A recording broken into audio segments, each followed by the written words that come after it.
Hi everyone.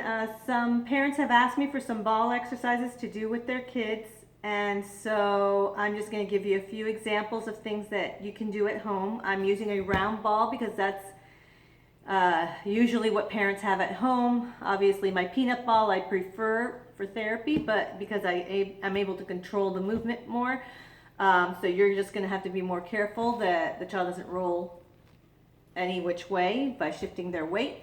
But other than that, these exercises would be beneficial.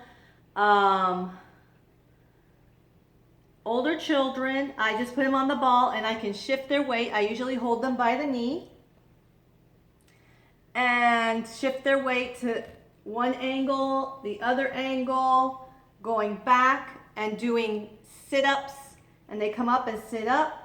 You can put objects on the floor, they can reach for them, and when they sit up, they can put it into a container. You can put them to the side, can put it to the angle, and what you want to do is not always go up and down straight, but also sort of shift the ball to one angle or to another, because then you get not just the abdominals straight up, but the oblique abdominals as well.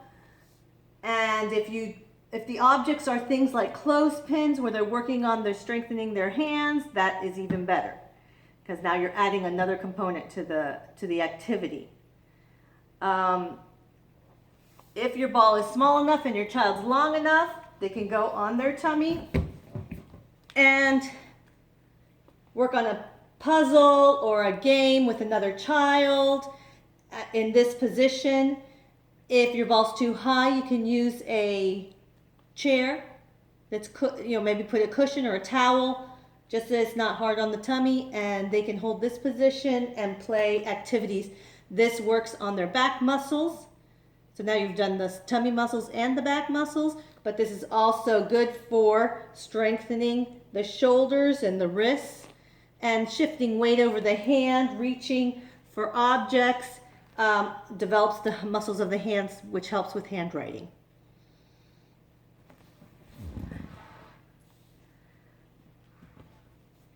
For the children who are maybe younger and have,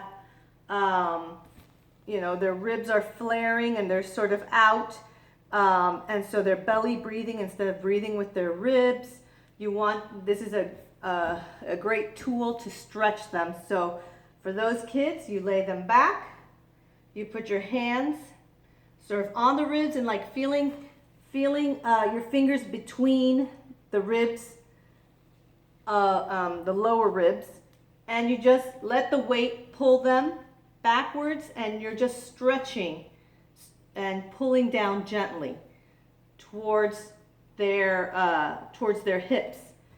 And then as they sit up, and you want to encourage them to sit up, I vibrate my hands over their tummy muscles going down.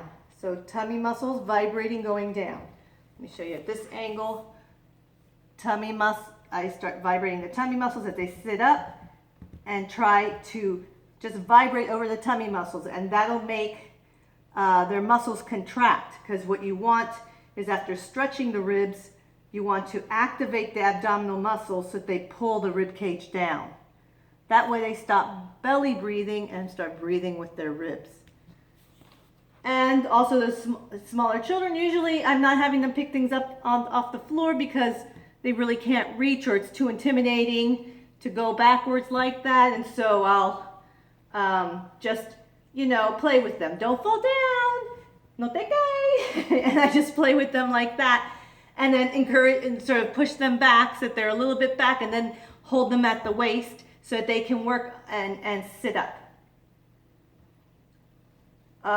Those same smaller children, if this is too high or the chair's too high, you can sit and have them play in this position, bearing weight into their arms while, reaching for a toy, doing a puzzle, playing with blocks, playing with another child in front of them.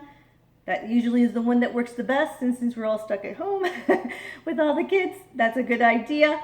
And even in this position, you can work on that. I hope this has been helpful, and give me a text or a call if you need any more advice.